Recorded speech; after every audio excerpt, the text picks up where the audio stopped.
ਉਹ ਪੁੱਤਰ ਪਰੇਸ਼ਾਨ ਨਾ ਹੋ, ਵਾਧੇ ਘਾਟੇ ਹੋ ਜਾਂਦੇ ਨੇ। ਕਮੇਟੀ ਮੈਂ ਤੈਨੂੰ ਐਡਵਾਂਸ ਦੇ ਦਿਆ ਕਰਾਂਗਾ। ਤੂੰ ਇਸ ਤਰ੍ਹਾਂ ਕਰ, ਕਮੇਟੀ ਮੈਨੂੰ ਦੇ ਤੇ ਮੈਂ ਮੁੰਡੇ ਨੂੰ ਗੱਡੀ ਤੇ ਲੈ ਕੇ ਦਿਆਂ।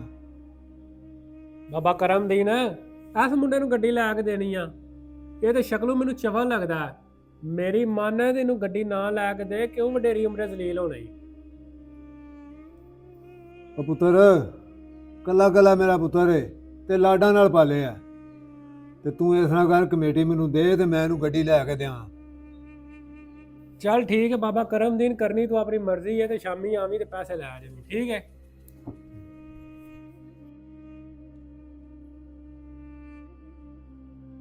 ਲੈ ਲਈਆ ਕਮੇਟੀ ਫਿਰ।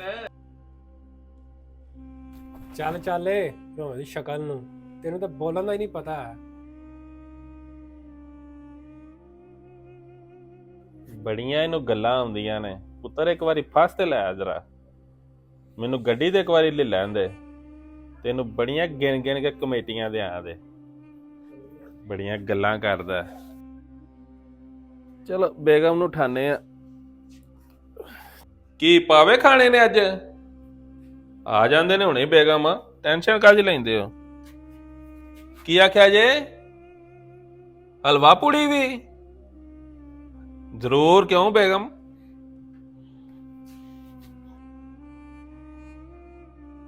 ਬਾਬਾ ਪੈਸੇ ਦੇ, ਨਾਸ਼ਤਾ ਲਿਆਉਣਾ ਬੇਗਮ ਵਾਸਤੇ।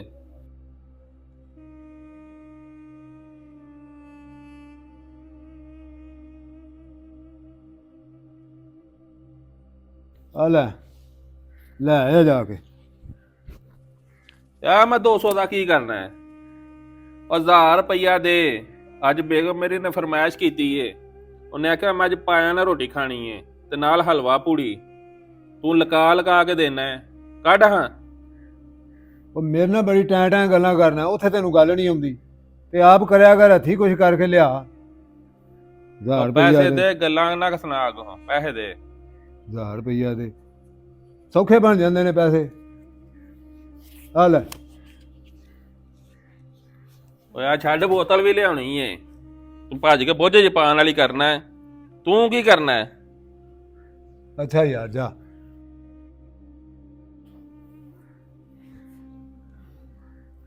ਬਾਬਾ ਕਰਮਦੀਨ, ਆ ਲੈ 30 ਲੱਖ ਰੁਪਈਆ ਹੀ ਆ ਲੈ। ਤੇ ਮੈਂ ਤੇਰੀਆਂ 2 ਕਮੇਟੀਆਂ ਕੱਟ ਲਈਆਂ ਨੇ, ਅੱਗੋਂ ਟਾਈਮ ਸਿਰ ਕਮੇਟੀ ਦੇਣੀ ਆ। ਜ਼ਲੀਲ ਨਾ ਹੁਣ ਕਰੀ ਮੈਨੂੰ। ਨਹੀਂ ਪੁੱਤਰਾ ਕਰ ਦੇ।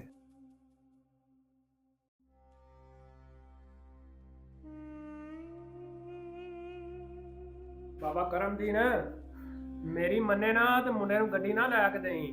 ਇਹਨੇ ਤੈਨੂੰ ਵਡੇਰੀ ਉਮਰੇ ਬੜਾ ਜ਼ਲੀਲ ਕਰਨਾ ਈ। ਉਹਦੇ ਚਾਲ ਚੱਲਣ ਨਹੀਂ ਠੀਕ ਆ।